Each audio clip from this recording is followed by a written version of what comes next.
Hey everyone, and welcome to another video, and today we're taking a look at the Zidoo Z9X media player.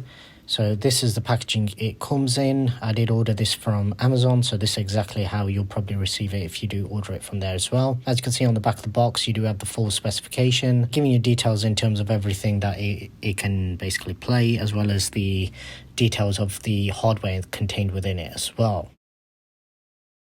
Okay, so opening up the box, first thing you're presented with is the actual manual itself, the product manual, and I believe this was in various different languages, and it gives you some details in terms of scanning it for the app as well. After that, you do get a little card, and this is basically just a little tip basically telling you to use the included HDMI cable. This is the actual cable itself is a Ethernet based HDMI cable. It doesn't actually give you rating or anything, but I'm guessing it's going to be 2.0B. Taking a look at the actual remote itself. So the remote is backlit. It doesn't come with any batteries, so that's something that you will need to provide yourself. However, the actual remote itself is pretty good. Obviously, having used it already, I can tell you that the buttons and everything, the tactile feedback is all pretty good.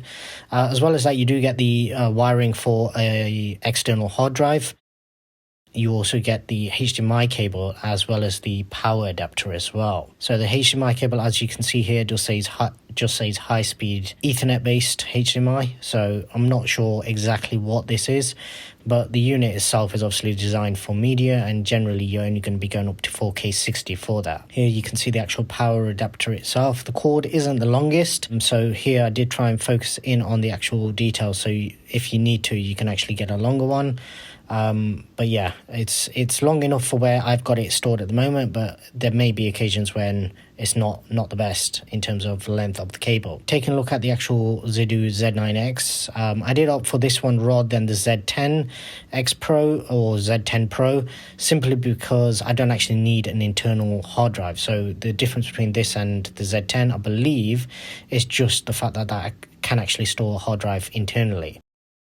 As you can see, it's made out of a sort of almost matte-like gunmetal grey aluminium, and you do have the little cover on the screen there. You have a little bit of branding just on the front there. The build, it feels pretty premium. It doesn't feel cheap or anything. On the left-hand side, you have two USB ports as well as a reset button, as well as some venting. On the back, you have various ports. So you have the Ethernet, you have HDMI out, HDMI in, optical, AV out, as well as RS32, and then the power jack as well. And then on the right-hand side of the device, you have your SATA connection, as well as two USB 3.0 ports. And as you can see, once again, you have a little bit of branding on top just in terms of the devices or the capabilities of the actual device. So it does do HDR10 plus, as well as Dolby Vision and Dolby Atmos. On the bottom, you just have the actual serial information as well as a little bit of venting. So yeah, that's the unboxing of the Zidoo Z9X. The build of the actual device itself feels very premium, very much in line with the other sort of hardware that's actually contained within my home theater setup. I will have videos coming on my thoughts on the actual device itself, as well as a comparison against the 2022 4K Apple TV as well, because that's the main device I've actually bought this to compete with. So stay tuned for those. If you haven't already done so, please do subscribe and turn on notifications so you don't miss out on any new videos. And I'd really appreciate if you could give this video a thumbs up as well. And until the next one, thanks very much for watching.